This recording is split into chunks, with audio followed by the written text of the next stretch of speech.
Okay, branch account के अंदर अभी हम नेक्स्ट टॉपिक कर रहे हैं हमारा, जो कि है इन ट्रांजिट आइटम्स। तो इन ट्रांजिट आइटम का हमने पहले भी किया हुआ है, जब हमने डिपेंडेंट ब्रांचेस के लिए ब्रांच अकाउंट जो बनता था सिर्फ वो किया था हमने, ठीक है। अच्छा, एक बार मैं फिर से रिवाइज कर देना चाहती हूँ। हमने दो टाइप की ब्रांच देखी थी। एक होती है डिपेंडेंट ब्रांच। डिपेंडेंट ब्रांच वो होती है जो अपने अकाउंट नहीं बनाती है, जो हेड ऑफिस उसको गुड्स देता है, उनको आगे सेल करती है, उसको अपने लिए वो कुछ भी छोटे मोटे डिसीजन भी नहीं लेती है, ठीक है। इंडिपेंडेंट ब्रांच होती है दूसरी, जो अपने अकाउंट मतलब अकाउंट्स खुद मेंटेन करके रखती है और खुद से भी वो परचेज कर सकती है गुड्स को आगे बेचने के लिए। हालांकि ब्रॉड पॉलिसीज फिर भी हेड ऑफिस की ही रहती हैं ऑब्वियसली, बट छोटे मोटे ये काम कर सकती है। डिपेंडेंट ब्रांच के केस में जो अकाउंट बनता है वो एक ही अकाउंट बनता है, जो होता है ब्रांच अकाउंट, और ये सिर्फ हेड ऑफिस के बुक्स में बनता है ऑब्वियसली। इंडिपेंडेंट ब्रांचेस के केसेस में क्या होता है, इंडिपेंडेंट ब्रांच खुद की अकाउंट भी बनाती है, तो ये अपनी ट्रायल बैलेंस भी बनाती है, ये अपनी trading and profit and loss account भी बनाती है।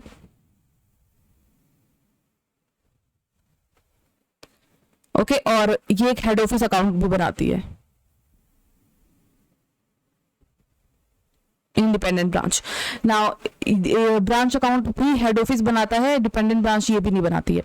तो ये था अभी हमारा, और डिपेंडेंट ब्रांचेस का तो हम कर चुके हैं। अभी हम सिर्फ जो इंडिपेंडेंट ब्रांचेस है उस वाला चल रहे हैं।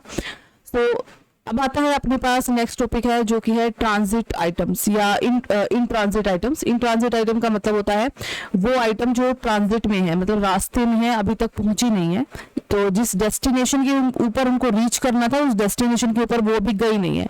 ऐसी कौन सी आइटम्स हो सकती है? तो देखिए, ऐसे दो ही तरीके की आइटम्स हो सकती है। एक तो होते हैं गुड्स और एक होता है कैश। कैसे? गुड्स हेड ऑफिस भेजता है ब्रांच के पास आगे बेचने के लिए, कैश ब्रांच भेजती है हेड ऑफिस के पास, उसने जो भी सेल करी है उसकी सारा कैश उसको देना होता है। तो गुड्स हेड ऑफिस से ब्रांच की तरफ जाता है और कैश जो है वो ब्रांच से हेड ऑफिस की तरफ जाता है। बस यही दो चीजें आपकी इन ट्रांजिट आइटम्स के अंदर आती है। इन ट्रांजिट आइटम का मतलब है जितने गुड्स भेजे गए थे उसमें से जो अभी तक नहीं पहुंचे हैं साल के आखिर तक, वो गुड्स इन ट्रांजिट में आ जाते हैं। और कैश इन ट्रांजिट का मतलब होता है जो गुड्स कैश भेजा गया था वो नहीं पहुंचा है अभी तक हेड ऑफिस के पास। अब इसमें होता क्या है, देखिए, अगर मान लीजिए हेड ऑफिस ब्रांच को गुड्स भेजता है, अभी हेड ऑफिस क्या करेगा, हम उसने ब्रांच को गुड्स भेज दिए, ठीक है, तो हेड ऑफिस की बुक्स के अंदर क्या हो जाएगा, ऑटोमेटिकली ब्रांच का अकाउंट डेबिट हो जाएगा और गुड्स का अकाउंट क्रेडिट हो जाएगा, ठीक है। गुड्स सेंड टू ब्रांच इस तरीके से आ जाएगा। ओके, नाउ इसकी एंट्री बन जाएगी branch account debit the receiver and to goods send to branch credit what goes out.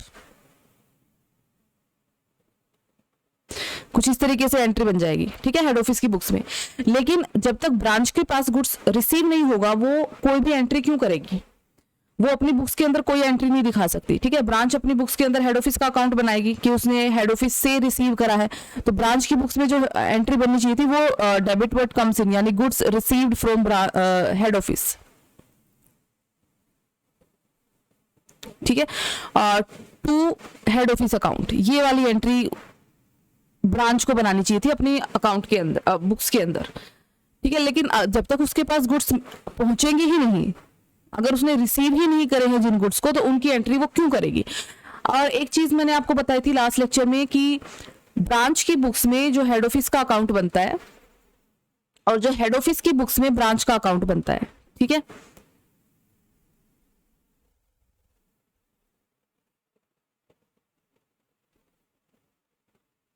Head office अपनी किताबों में ब्रांच अकाउंट बनाता है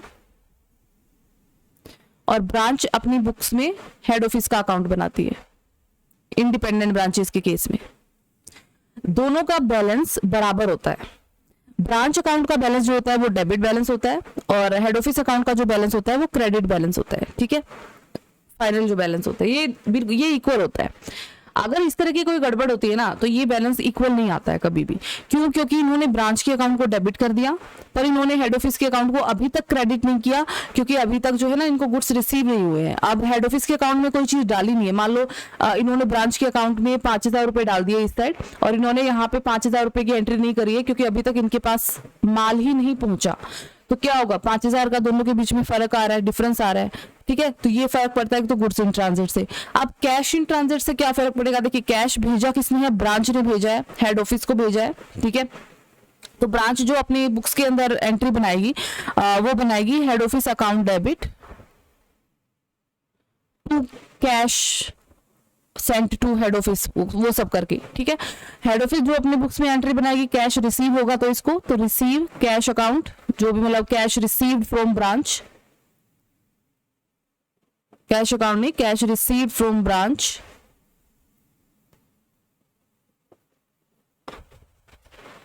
टू ब्रांच, ठीक है। इस तरीके से एंट्री होनी चाहिए थी।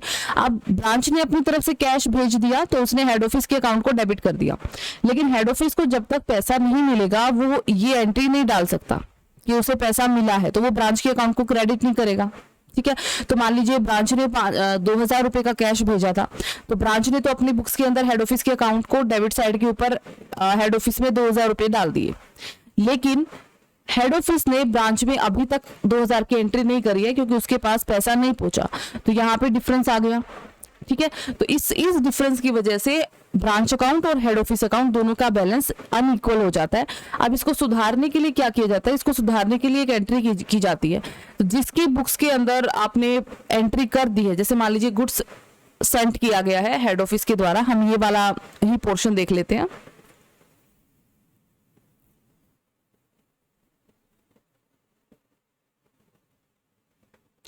गुड्स भेजे गए हैं हेड ऑफिस के द्वारा, ठीक है। अब हेड ऑफिस ने अपनी किताबों में एंट्री कर दी, लेकिन ब्रांच अपनी किताबों में एंट्री नहीं करेगा, तो वो दिखाएगा नहीं, तो सुधारना किसे पड़ेगा, हेड ऑफिस को सुधारना पड़ेगा अपनी किताबों के अंदर, क्योंकि एंट्री उसने करी है, ठीक है। उसने क्या करा है, ब्रांच अकाउंट को डेबिट कर दिया। सुधारने के लिए हम क्या करेंगे, इसको ब्रांच अकाउंट को क्रेडिट कर देंगे और जनरल एंट्री जो बनेगी वो बनेगी गुड्स इन ट्रांजिट, कि इतने का माल जो है वो ट्रांजिट में है अभी, ठीक है, जिस वजह से आपने ब्रांच के अकाउंट को वापस क्रेडिट कर दिया है। तो हेड ऑफिस की बुक्स में ब्रांच का अकाउंट उतने रुपए से कम दिखा देगा, ठीक है, मतलब दूसरी साइड पे दिखा देगा, तो बैलेंस जो है दोनों का इक्वल हो जाएगा। अब जैसे ये है, तो इन्होंने 5,000 रुपए से मान लीजिए ब्रांच के अकाउंट को डेबिट कर दिया था, तो यहाँ क्रेडिट में ये 5,000 कर देंगे, ठीक है, इतना गुड्स इन ट्रांजिट दिखा के। तो अब ये क्या हो जाएगा, ये एंट्री आपकी अब बुक्स के ऊपर ब्रांच अकाउंट में इस एंट्री का फर्क नहीं पड़ेगा, तो बैलेंस ऑटोमेटिकली फिर से इक्वल हो जाएगा, ठीक है। सेम चीज यहाँ पे की जाएगी। कैश इन ट्रांजिट के अंदर जो आपकी एंट्री बनती है, अब कैश इन ट्रांजिट में क्या हुआ है, किसने एंट्री करी है, ब्रांच ने करी है, हेड ऑफिस ने तो अभी तक एंट्री दिखाई ही नहीं है क्योंकि उसके पास पैसा पहुंचा नहीं है, और सीधी सी बात है जब तक पैसा उसके पास आएगा नहीं वो क्यों दिखाएगी एंट्री, वो गलत हो जाएगा। अगर बिना पैसा रिसीव करे अगर उसने एंट्री दिखा दी तो मतलब एक तरह से वो कहना चाह रहा है कि उसके पास पैसा पहुंच गया है, तो ये गलत चीज हो जाएगी। तो सुधारेगा कौन, ब्रांच सुधारेगी जिसने एंट्री करी है, और किस तरीके से सुधारेगी वो ये दिखाएगी कि इतना पैसा इन ट्रांजिट है, मतलब ये एंट्री भी जाएगी जिसमें वो बताएगी कि हमने इतना भेजा था, और ये भी दिखाया जाएगा कि उसमें से इतना अभी तक रास्ते में है, ठीक है। तो इसकी एंट्री क्या बनेगी, हेड ऑफिस को आपने डेबिट करा था, यहाँ हेड ऑफिस क्रेडिट हो जाएगा और डेबिट में आ जाएगा आपका कैश इन ट्रांजिट। तो ये दो आपकी सुधार की एंट्री बनेंगी, cash in transit to head office account, इन चीजों को सुधारने का। वैसे भी अगर आप याद करोगे, जब हमने डिपेंडेंट ब्रांचेस वाले में जब ब्रांच अकाउंट बनाया था और उसमें गुड्स इन ट्रांजिट जब होता था, तो गुड्स इन ट्रांजिट को हम क्या करते थे, ब्रांच अकाउंट के क्रेडिट साइड के ऊपर शो करते थे, है ना, क्लोजिंग स्टॉक के अंदर। तो ऐसा वैसा यहाँ पे कुछ है, पर ये ध्यान रखिएगा कि गुड्स इन ट्रांजिट जो होता है वो हेड ऑफिस की तरफ से होता है, क्योंकि गुड्स ने ब्रांच को जो है जितने का माल भेजा था उतना अभी तक पहुंचा नहीं है। तो मान लीजिए, मैं आपको एक एग्जांपल बता रही हूँ, मान लीजिए गुड्स इन्होंने भेजे थे 1 लाख रुपए का गुड्स, ठीक है, लेकिन ब्रांच को मिला है 80,000 का गुड्स। अब कायदे से हेड ऑफिस ने तो माल भेज दिया 1 लाख का, इसने क्या करा, अपनी बुक्स के अंदर एंट्री दिखा दी, branch account debit to goods sent 1 lakh, लेकिन ब्रांच के पास पहुंचा कितना, 80,000 का माल पहुंचा है। तो ब्रांच तो अपनी बुक्स में क्या एंट्री दिखाएगी, वो तो 80,000 के दिखा सकते हैं, उसने दिखा दिया goods received from head office 80,000। तो ये 20,000 का कहाँ गड़बड़ हो रही है, 20,000 की इसको ठीक कौन करेगा, जो बीच में 20,000 का डिफरेंस आ रहा है इसको करेगा हेड ऑफिस, ठीक है। हेड ऑफिस क्या करेगा, goods in transit to branch, क्योंकि ब्रांच तो तब तक नहीं दिखाएगी जब तक माल उसके पास पहुंचता नहीं है, तो ये एंट्री डाल देगा वो। अब इससे हो गया जाएगा, यहाँ 1 लाख में ब्रांच अकाउंट डेबिट हो रहा है, यहाँ 20,000 में ब्रांच अकाउंट आप क्रेडिट कर दोगे, 80,000 का बैलेंस बच जाएगा। और हेड ऑफिस के अकाउंट में देखो कितना बैलेंस है, 80,000, तो ब्रांच का बैलेंस और हेड ऑफिस का बैलेंस दोनों के अकाउंट का बैलेंस हो जाएगा इक्वल। ठीक है, सेम चीज यहाँ होगी। अब मान लीजिए कैश, सेम हम एग्जांपल ले लेते हैं, मान लीजिए 1,80,000 का, 1 लाख रुपए भेजे हैं ब्रांच ने हेड ऑफिस को, हेड ऑफिस के पास पहुंचे सिर्फ 80,000 है, तो ब्रांच ने क्या करा, इसने अपने बुक्स में एंट्री डाल दी, head office account debit, debit the receiver 1 lakh, और to cash sent to head office, cash भेजा, क्रेडिट व्हाट गोज आउट। ठीक है, इन्होंने ये कर दिया, डेबिट व्हाट रिसीव 80,000 का कैश, और टू ब्रांच अकाउंट में, ब्रांच अकाउंट से आया है। 20,000 की एंट्री कहाँ जाएगी, 20,000 की एंट्री कौन करेगा, ब्रांच करेगी। वो क्या करेगी, cash in transit to head office, यहां डाल देगी 20,000। अब इससे होगा क्या, ये देखो ब्रांच की बुक्स में इन्होंने पहले हेड ऑफिस में को डेबिट कर दिया था 1 लाख से, अब इन्होंने हेड ऑफिस को क्रेडिट कर दिया 20,000 से, ऑल एंड ऑल बैलेंस आपका बच जाएगा यहाँ पे 80,000 हेड ऑफिस के अकाउंट में। यहाँ हेड ऑफ ब्रांच के अकाउंट में बैलेंस है ही कितना, 80,000, दोनों क्या हो जाएंगे, इक्वल। सो इस तरीके से हम सोल्व करते हैं जब गुड्स इन ट्रांजिट होता है या कैश इन ट्रांजिट होता है। अब एक इंपॉर्टेंट बात यह है, कई बार हमें, अगर हम क्वेश्चन के नजरिए से देखें, जो हमें क्वेश्चन सोल्व करने हैं, वैसे तो गुड्स इन ट्रांजिट अकाउंट सिर्फ हेड ऑफिस की किताबों में बनता है, और कैश इन ट्रांजिट अकाउंट सिर्फ ब्रांच की किताबों में बनता है। लेकिन क्वेश्चन सोल्व करने के अगर हम नजरिए से देखेंगे, तो क्वेश्चन में अगर आपको सिर्फ और सिर्फ हेड ऑफिस की बुक्स बनानी है, तो कैश इन ट्रांजिट का अकाउंट भी हम हेड ऑफिस की बुक्स के अंदर शो कर सकते हैं। ठीक है, कैश इन ट्रांजिट भी वहीं शो होगा, क्योंकि हमें दोनों का बैलेंस इक्वल करके दिखाना पड़ेगा। अभी हम इलस्ट्रेशन पे आते हैं, 24 का इलस्ट्रेशन देखते हैं। इस इलस्ट्रेशन में आपको ब्रांच है कोलकाता ब्रांच, उसका ट्रायल बैलेंस दिया हुआ है, इंडिपेंडेंट ब्रांच है ये ऑब्वियसली, सारी चीजें इसमें दी हुई है। मुंबई हेड ऑफिस का डेबिट बैलेंस दिया हुआ है यहाँ पे 32,400, और स्टॉक परचेज वगैरह सब कुछ दिया हुआ है यहाँ पे। ठीक है, क्लोजिंग स्टॉक बता रखा है। Branch account in the books of head office stood at 4600 debit balance. ठीक है, मतलब हेड ऑफिस की बुक्स में जो उसकी बुक्स है, उसके अंदर ब्रांच अकाउंट जो है वो 4600 रुपए पे डेबिट साइड के ऊपर शो हो रहा है। ठीक है, ठीक है, ब्रांच अकाउंट शो हो रहा है, लेकिन डिफरेंस क्या है, देखिए ब्रांच की बुक्स में हेड ऑफिस का अकाउंट और हेड ऑफिस की बुक्स में ब्रांच का अकाउंट, दोनों का बैलेंस इक्वल होता है, लेकिन दोनों ऑपोजिट साइड पे होते हैं। ब्रांच की बुक्स में हेड ऑफिस भी यहाँ डेबिट पे दिया हुआ है, और हेड ऑफिस की बुक्स में ब्रांच भी यहाँ डेबिट पे दिया हुआ है। ठीक है, दोनों एक ही साइड पे दिए हुए, यानी गड़बड़ है, यानी गुड्स इन ट्रांजिट या कैश इन ट्रांजिट की कोई प्रॉब्लम आ रही है, जिस वजह से इनका बैलेंस इक्वल ही नहीं है। ये 4600 रुपए से डेबिट हो रहा है, ये 32,400 रुपए से डेबिट हो रहा है।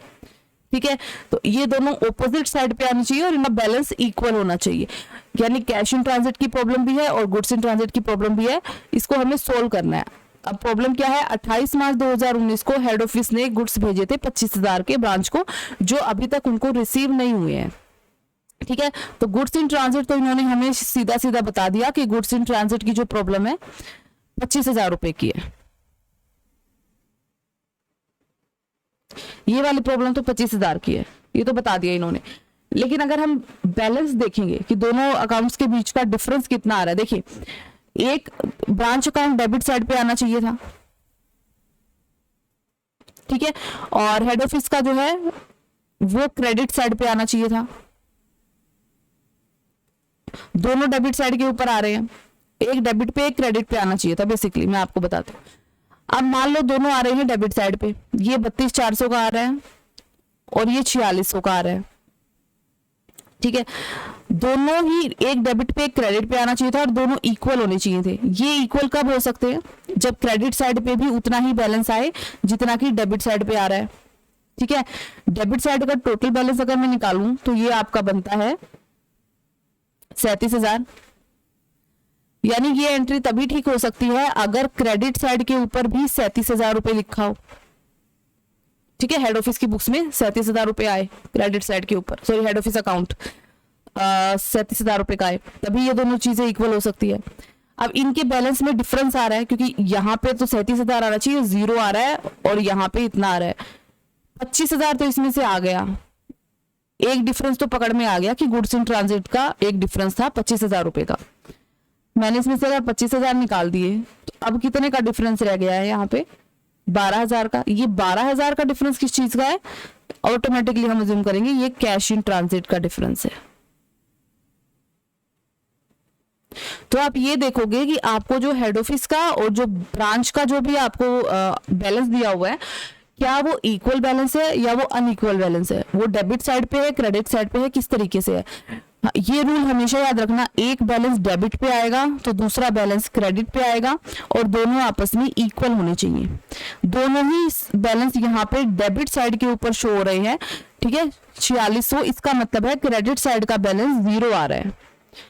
ये 0 से बराबर कब आएगा? जब जितना ये है 37,000 जितना भी बैलेंस है ये टोटल, ये यहाँ पे हम इस तरीके से आए, ठीक है। 25,000 की गड़बड़ तो इन्होंने खुद ही बता रखी है कि गुड्स इन ट्रांजिट की गड़बड़ थी, जिस वजह से ये गड़बड़ आ रही थी। 25,000 आ गए यहाँ पे, बाकी का बैलेंस किस चीज की गड़बड़ है? कैश इन ट्रांजिट की। तो ये चीज हम कर देंगे यहाँ पे, ओके।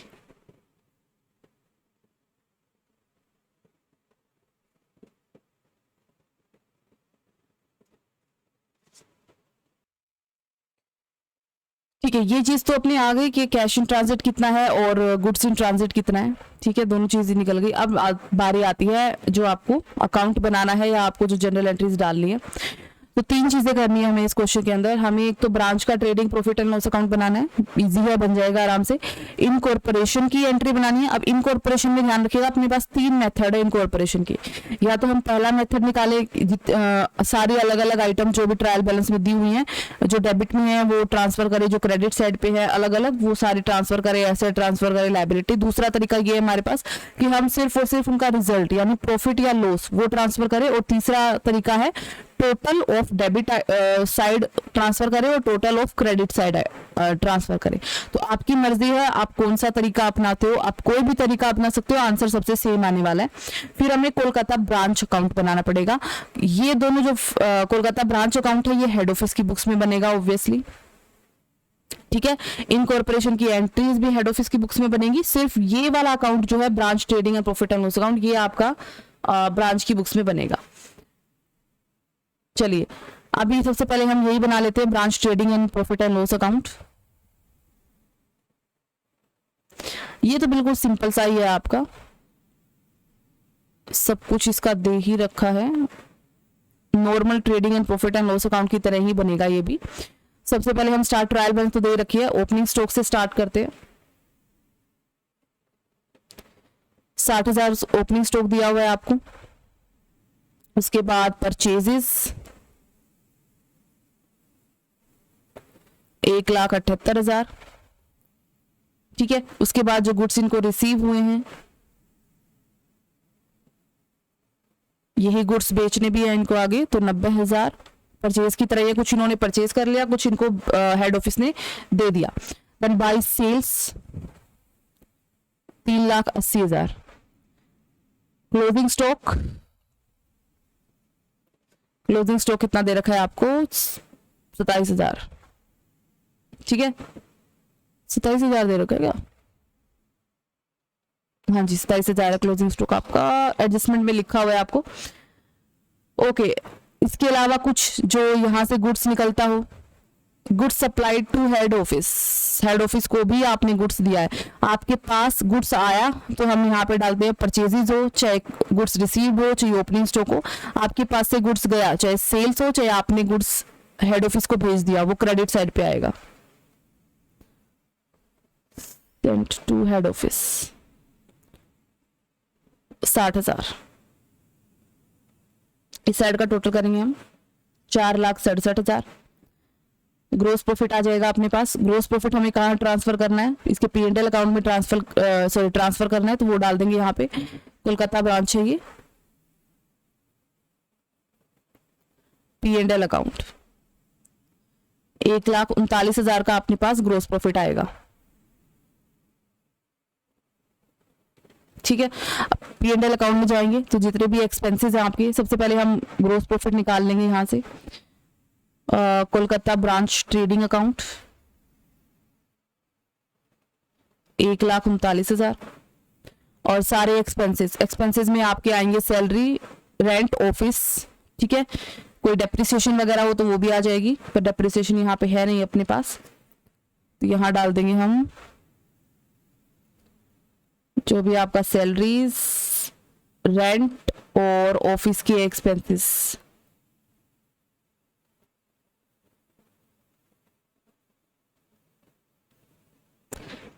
इतना आ जाएगा आपका, और बाकी का आपका चला जाएगा। प्रॉफिट है तो ये general profit and loss account के अंदर ट्रांसफर हो जाएगा,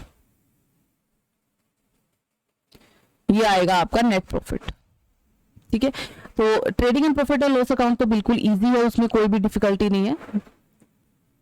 इनकॉर्पोरेशन की एंट्रीज भी आपकी बिल्कुल इजी बनेंगी, लास्ट में हमने कराई था, ठीक है।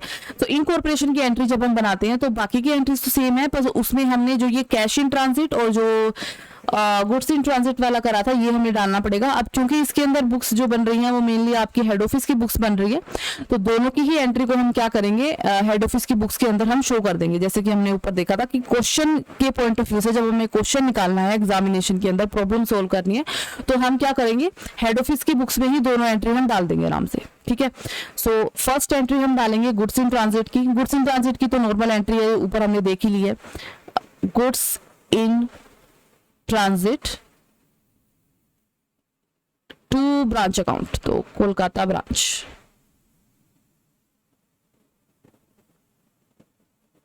ठीक है। 25,000 का ये था। अब एक चीज याद रखिएगा, थ्योरेटिकल पॉइंट ऑफ व्यू से आपकी जो कैश इन ट्रांजिट की एंट्री होती है वो ये बनती है, ध्यान रखिएगा इस चीज को, cash in transit to head office account, और ये ब्रांच की बुक्स में बनती है। बट क्वेश्चन यहाँ पे एग्जामिनेशन में सोल्व करने के पॉइंट ऑफ व्यू से हम कैश इन ट्रांजिट की एंट्री को यहाँ पे इस तरीके से ही दिखाएंगे, जैसे हमने यहाँ पे गुड्स इन ट्रांजिट वाली एंट्री दिखा रखी है। इन दोनों के डिफरेंस को ध्यान रखिएगा, ये कोई भी गलत नहीं है इनमें से। यहाँ पे हम डालेंगे cash in transit to Kolkata branch,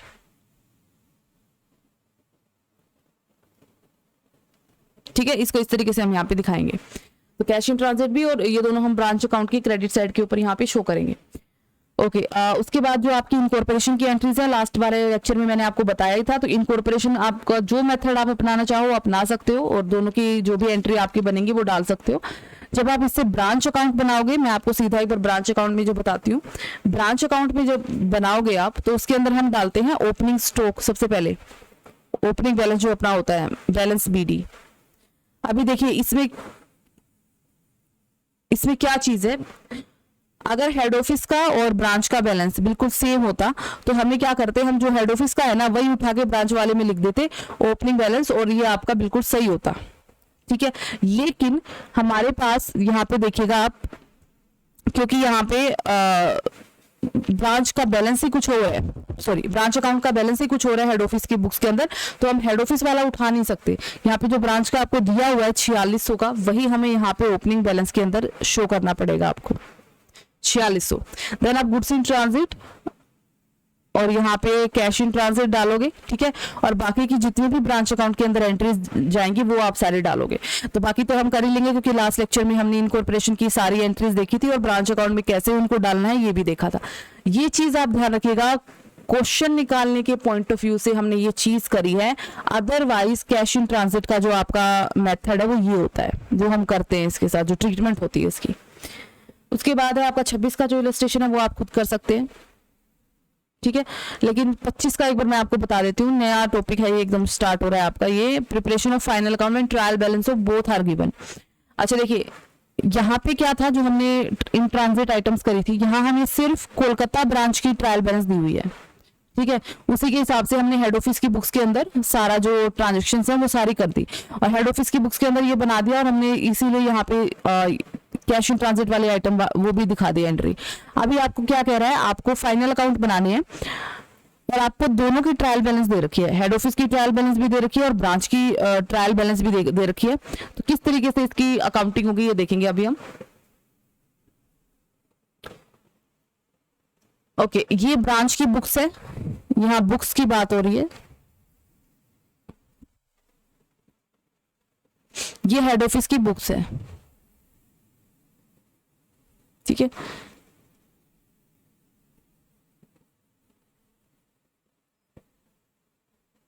goods from head office, yes, ये रिसीव हो रहा है आपको, ठीक है। Okay, fix assets are to be, अच्छा कुछ इसके अंदर आपको, जैसे हम फाइनल अकाउंट बनाने हैं हमें इसमें, ठीक है। फाइनल अकाउंट का मतलब होता है trading and profit and loss account. उसके अंदर डेप्रिसिएशन भी आता है आपका P&L अकाउंट के अंदर, ठीक है। तो डेप्रिसिएशन कैलकुलेट करनी पड़ेगी हमें।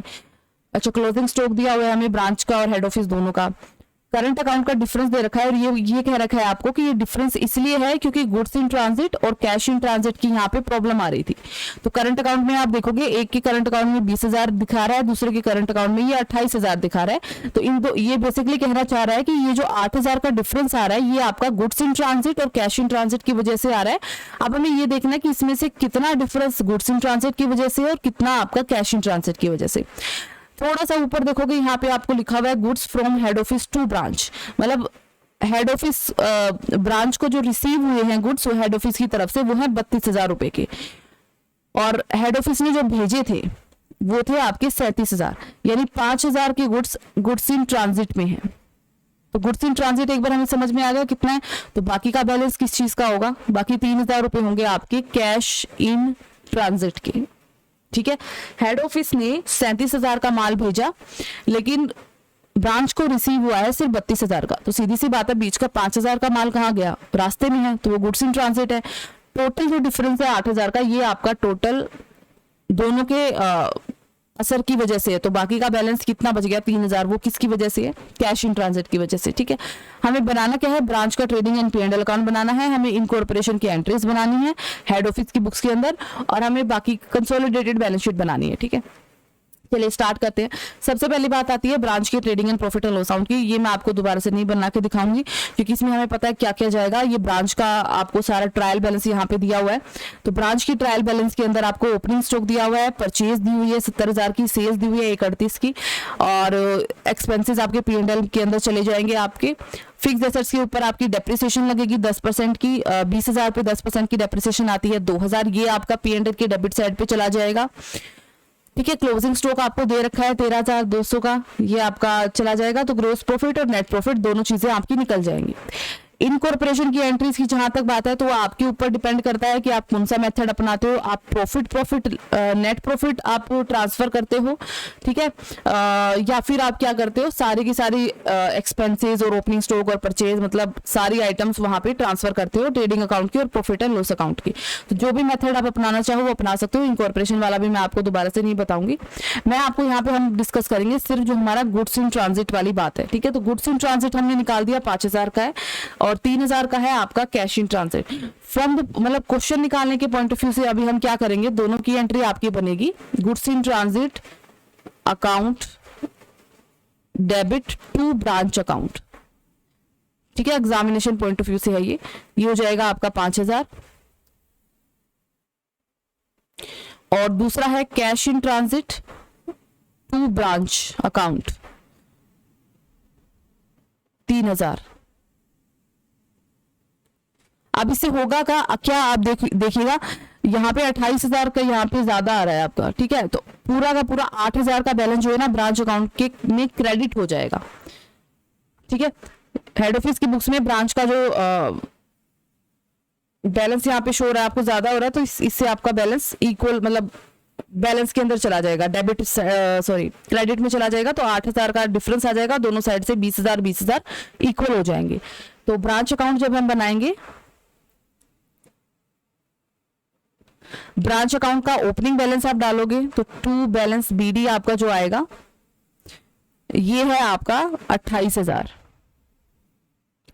ब्रांच अकाउंट का ओपनिंग बैलेंस 28,000 क्यों है, क्योंकि ये हेड ऑफिस की बुक्स हैं और हेड ऑफिस की बुक्स के अंदर जो यहाँ पे अकाउंट बनाया हुआ है ये आपके ब्रांच का अकाउंट है, ठीक है।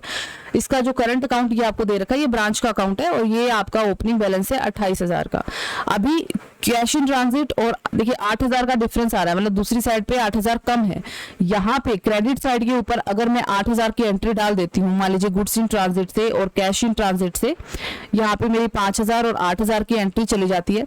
तो अब होगा क्या, यहाँ 8,000 आ गई, यहाँ 28,000 है, ये डेबिट में है, ये क्रेडिट में है, तो इनका बैलेंस जो आएगा वो आएगा 20,000। तो डेबिट साइड के ऊपर एक तरह से 20,000 का बैलेंस आ जाएगा, ठीक है। और यही ऐसे ही हेड ऑफिस का जो अकाउंट है, जो ब्रांच की बुक्स में दिखाया हुआ है 20,000 का है, और यहाँ पे ब्रांच का जो अकाउंट है जो हेड ऑफिस की बुक्स में दिखाया हुआ है उसका बैलेंस भी 20,000 का आ जाएगा, और दोनों बैलेंस आपके इक्वल हो जाएंगे। एक ही ये चीज आपको करनी है, ठीक है। बाकी आप यहाँ पे आराम से निकाल लोगे। अच्छा, कंसोलिडेटेड बैलेंस शीट क्या होती है? यहाँ पे कंसोलिडेटेड बैलेंस शीट बनाने को बोला गया है। इसका मतलब ये होता है कि दोनों ही ब्रांच और हेड ऑफिस की आपको जो कैपिटल और एसेट और लाइबिलिटीज है उनको आप क्या करो, एक साथ लेके आ जाओ, ठीक है। तो मान लीजिए मुझे यहां बनानी है कंसोलिडेटेड बैलेंस शीट। तो बैलेंस शीट में सबसे पहले ये देखिए लाइबिलिटी साइड है, ये एसेट साइड है। सबसे पहले यहाँ पे लाइबिलिटी साइड पे क्या आता है, कैपिटल। कैपिटल आपको क्वेश्चन में एक ही की दे रखी है, हेड ऑफिस की, वो डाल देंगे यहाँ पे। उसके बाद आपको क्या दिया हुआ है, जनरल P&L का बैलेंस दिया हुआ है, मतलब जो आपका पहला प्रॉफिट है वो दिया हुआ है, ठीक है। तो वो P&L वाला बैलेंस डाल देंगे यहाँ पे 32,000। एक तो ये 32,700 वाला बैलेंस है। इसके अलावा आप एक अकाउंट बनाओगे जो है जनरल P&L अकाउंट, ठीक है। क्योंकि हमने क्या किया है, हमने जब वो एंट्रीज डाली होंगी, सॉरी हमने जब ये ट्रायल बैलेंस बनाई होगी तो उसके अंदर हमने कुछ प्रॉफिट है जो हमने जनरल P&L अकाउंट में ट्रांसफर किया था, ठीक है। ऐसे ही जब हमने हेड ऑफिस का प्रॉफिट एंड लॉस अकाउंट बनाया होगा तो उसमें भी नेट प्रॉफिट आया होगा, उस नेट प्रॉफिट को भी हमने जनरल P&L अकाउंट के अंदर ट्रांसफर किया होगा। तो जो जनरल P&L अकाउंट का जो बैलेंस है वो 32,700 ना रहकर इसके अंदर नया वाला जो ब्रांच का प्रॉफिट है वो ऐड हो जाएगा, और नया वाला जो हेड ऑफिस का प्रॉफिट है वो ऐड हो जाएगा। तो ये बैलेंस ऑब्वियसली बढ़ जाएगा। इसका बैलेंस अब आ जाएगा आपका 1,07,300। इसके बाद हम इसके अंदर जो बाकी का आपका जैसे क्रेडिटर्स दिए हुए हैं यहाँ पे, तो अब देखिए कंसोलिडेटेड का क्या मतलब है, सबको इकट्ठा कर दो, दोनों की। अब यहाँ पे देखिए क्रेडिटर्स जो दिए हुए हैं वो दोनों के दिए हुए हैं, ठीक है। क्रेडिटर्स आपके एक के दिए हुए हैं यहाँ पे 14,300 हेड ऑफिस के, और ब्रांच के दिए हुए हैं 7500। कंसोलिडेटेड का मतलब है इन दोनों को टोटल कर दीजिए, तो 14,300 और 7500 दोनों को हमने मिला दिया, ये आ गया आपका कंसोलिडेटेड बैलेंस शीट में दोनों के ही क्रेडिटर्स 21,800। क्योंकि ब्रांच हेड ऑफिस के लिए ही काम करती है तो हेड ऑफिस की बुक्स के अंदर कंसोलिडेटेड बैलेंस शीट बनाते हैं, क्योंकि हेड ऑफिस की जो सॉरी ब्रांच की जो एसेट या लाइबिलिटी है वो एक तरह से हेड ऑफिस की एसेट या लाइबिलिटी है। तो कंसोलिडेट कर देते हैं, हम उनको मिला देते हैं। सेम चीज हम एसेट्स के साथ करेंगे। एसेट्स में क्या है, ब्रांच की एसेट के ऊपर देखिए 10% की डेप्रिसिएशन लगी हुई है फिक्स एसेट्स के ऊपर, तो ये डेप्रिसिएशन हम यहाँ पे लगाएंगे। फिक्स एसेट्स क्योंकि सिर्फ ब्रांच की है, आई थिंक हेड ऑफिस की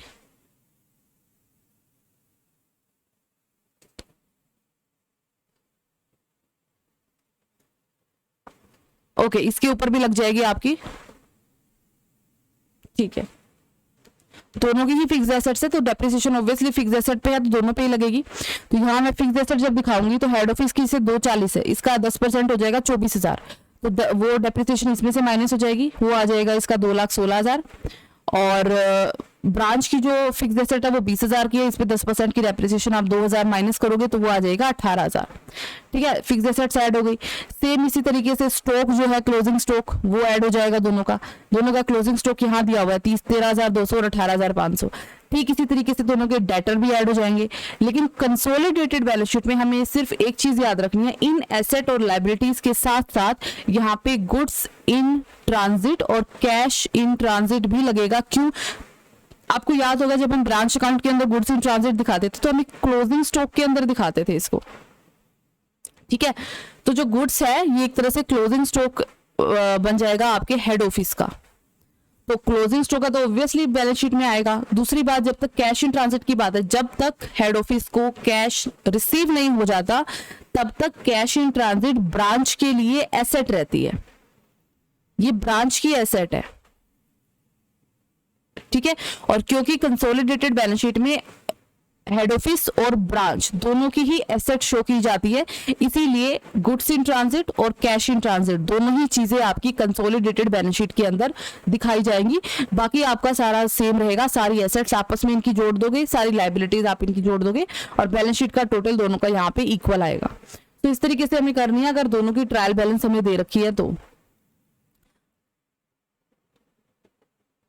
अब हम 26 का आप खुद करेंगे, मैं 27 का करवाती हूँ आपको, क्योंकि 26 का आपका जो 25 का क्वेश्चन है उसी की तरीके से है। यहाँ पे आपका 27 में क्या है, जब आपको करंट अकाउंट का ओपनिंग बैलेंस दिया हुआ है तो हमें क्या करना पड़ेगा। देखिए 25 का जो हमने देखा था उसमें क्या था, करंट अकाउंट का ओपनिंग बैलेंस कुछ नहीं था, आपको सिर्फ करंट अकाउंट का बैलेंस दिया हुआ था कि एक का 20,000 है ब्रांच की बुक्स में, एक का 28,000 है हेड ऑफिस की बुक्स में। हेड ऑफिस की बुक्स में जो ब्रांच वाला है उसमें 8,000 रुपए ज्यादा है, ठीक है। बाकी सारी आइटम्स हेड ऑफिस की है, पर ये करंट अकाउंट ही है जो ब्रांच का है हेड ऑफिस की बुक्स में और हेड ऑफिस का है ब्रांच की बुक्स में। यहाँ पे क्या चक्कर हो रहा है, यहाँ पे आपको ओपनिंग एंड ओपनिंग बैलेंसेस दिए गए हैं, वहां ओपनिंग नहीं था, यहाँ ओपनिंग दिया हुआ है। अगर आपको करंट अकाउंट का ओपनिंग बैलेंस दे रखा है तो हमें करंट अकाउंट बनाना पड़ेगा, ठीक है। अगर करंट अकाउंट का ओपनिंग बैलेंस दिया हुआ है क्वेश्चन में तो हमें करंट अकाउंट बनाना पड़ेगा, बाकी सारा आपका सिमिलर रहेगा। तो इस क्वेश्चन के अंदर जो है हमें क्या क्या बनाना, पहले हम यही देख लेते हैं। इस क्वेश्चन में हमें कंबाइंड बैलेंस शीट बनानी है और ब्रांच का करंट अकाउंट, दो ही चीजें बनानी है हमें, ठीक है। ओके, सबसे पहले तो हम ये देख लेते हैं इसमें डिफरेंस कितना है। गुड्स का डिफरेंस देखते हैं। सबसे पहले ब्रांच को हेड ऑफिस से जो रिसीव हुए हैं गुड्स वो हैं 70,000 के, ये ब्रांच को मिले हैं, और हेड ऑफिस ने जो भेजे थे इनको वो कितने के थे,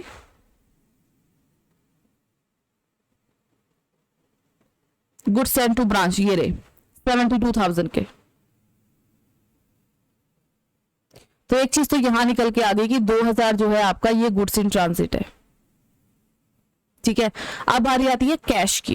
कैश देखिए, cash remitted to head office, head office को ब्रांच ने कैश भेजा था 1,02,870 रुपए का। कैश मिला कितना है इनको, कैश रिसीव्ड 99,870, इतना ही मिला है। यानी कितने रुपए का डिफरेंस है दोनों के अंदर, 3,000 रुपए का। ये है कैश इन ट्रांजिट, ठीक है। तो गुड्स इन ट्रांजिट भी हो गया और कैश इन ट्रांजिट भी हो गया। क्वेश्चन के पॉइंट ऑफ व्यू से कैसे करनी है इनकी entry, goods in transit, cash in transit to branch account, ठीक है। ओके, चलिए अब क्वेश्चन निकालते हैं। दो चीजें बनानी है हमने एक करंट अकाउंट बनाना है और हमने एक क्या बनाना है, आपका बैलेंस शीट बनानी है कंसोलिडेटेड।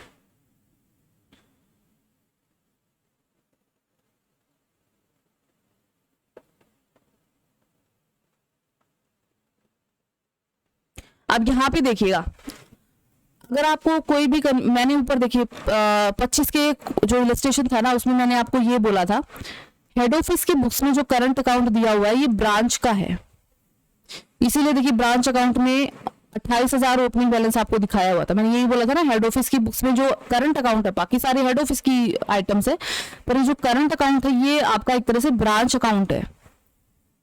ये करंट अकाउंट ब्रांच का है हेड ऑफिस की बुक्स में, और ब्रांच की बुक्स में जो करंट अकाउंट है ये आपका हेड ऑफिस का है, ठीक है।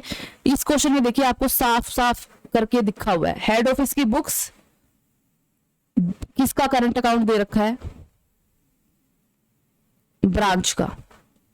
ब्रांच की बुक्स किसका करंट अकाउंट दे रखा है, हेड ऑफिस का, ठीक है। अभी देखिए दोनों के बैलेंस बराबर हैं, करंट अकाउंट के ओपनिंग बैलेंस में कोई डिफरेंस नहीं आया, क्लोजिंग बैलेंस में डेफिनेटली डिफरेंस आया होगा। क्यों? क्योंकि कैश इन ट्रांजिट और गुड्स इन ट्रांजिट है, क्योंकि कैश जितना दिया और जितना मिला उसमें और गुड्स जितना दिया और जितना मिला उसमें फर्क है, ठीक है। यहां जो आपको करंट अकाउंट का बैलेंस दिया हुआ था ना, हेड ऑफिस की बुक्स में ब्रांच वाला और ब्रांच की बुक्स में हेड ऑफिस वाला, इसका ये क्लोजिंग बैलेंस था। इसमें देखिए आप डिफरेंस देख सकते हैं, यहाँ ओपनिंग बैलेंस नहीं था, यहाँ सीधा क्लोजिंग बैलेंस आपको निकाल के दिया हुआ था।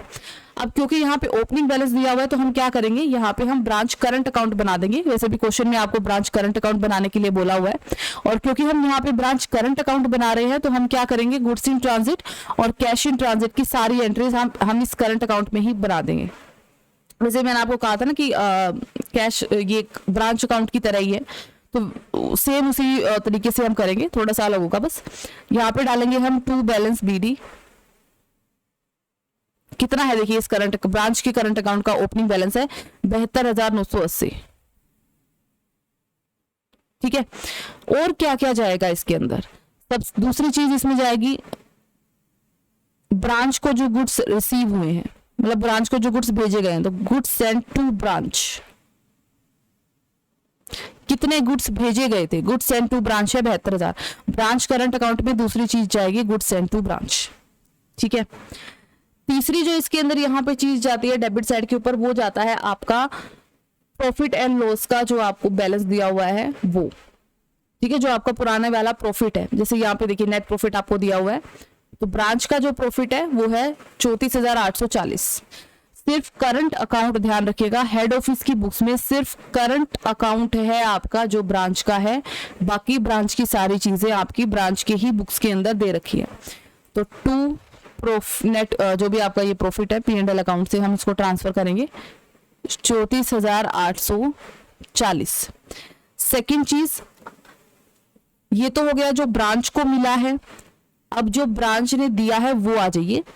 ठीक है, अच्छा यहाँ पे क्या क्या आएगा मैं आपको बता देती हूँ करंट अकाउंट के अंदर। एक तो जो ब्रांच से हेड ऑफिस को जो इसने दिया है, ठीक है। दूसरी चीज कोई भी अगर एसेट है ब्रांच की वो आ जाएगी यहाँ पे क्रेडिट साइड के ऊपर, गुड्स इन ट्रांजिट आ जाएगा और कैश इन ट्रांजिट आ जाएगा, ये चीजें आएंगी ब्रांच करंट अकाउंट के क्रेडिट साइड के ऊपर। तो सबसे पहले हम डालेंगे कैश जो दिया है इन्होंने, तो कैश रिसीव्ड फ्रॉम ब्रांच, क्योंकि ये हेड ऑफिस की बुक्स के अंदर बन रहा है तो कैश रिसीव्ड फ्रॉम ब्रांच लिखेंगे इसको हम। कैश रिसीव्ड फ्रॉम ब्रांच देखिए कितना है, 99,870 है। ठीक है, इसके बाद हम डालेंगे जो भी आपकी ब्रांच की एसेट्स हैं, जैसे इसके अंदर है प्रीमाइसिस तो 40,000 ये आ जाएंगे। उसके बाद है फर्नीचर लेस डेप्रिसिएशन है आपका, तो ऑलरेडी डेप्रिसिएशन घटा रखी है 4,000। उसके बाद है स्टॉक 18,000 का ये आ जाएगा। इसके बाद डेटर्स हैं आपके 6500 के वो आ जाएंगे। ठीक है, फिर एक एसेट रह गई कैश, ये आ जाएगी 6450। Then cash in transit and goods in transit, तो cash in transit goods in transit थे 2,000 और 3,000। ठीक है, ये डाल देंगे हम यहाँ पे, और दोनों साइड का जो आपका बैलेंस आएगा ब्रांच की करंट अकाउंट का वो आपका बिल्कुल इक्वल आएगा, क्योंकि जो फर्क पड़ रहा था वो गुड्स इन ट्रांजिट और कैश इन ट्रांजिट की इसकी वजह से पड़ रहा था, और ये एंट्री हमने डाल दी। ठीक है, तो दोनों साइड का आपका ब्रांच की करंट अकाउंट का बैलेंस बिल्कुल इक्वल आएगा।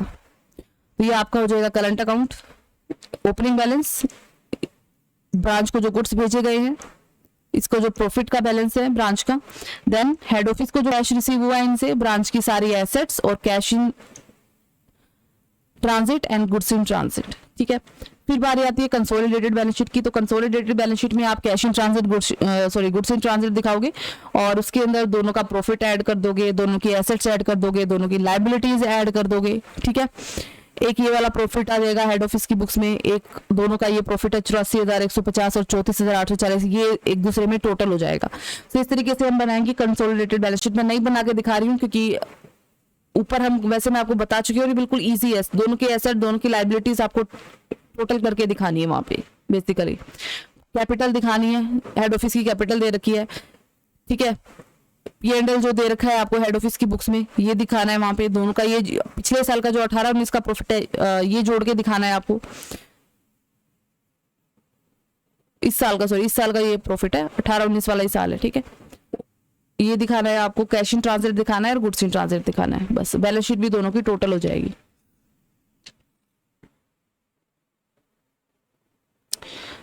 ठीक है, ये हो गई आपकी in transit items. In transit item का बेसिकली मेन रूल ध्यान रखिएगा कि होती क्या है, मतलब गुड्स भेजे हेड ऑफिस ने पर अभी तक आपने ब्रांच ने रिसीव नहीं करे, तो उनकी बुक्स के अंदर जो है ना डिफरेंस आ जाता है।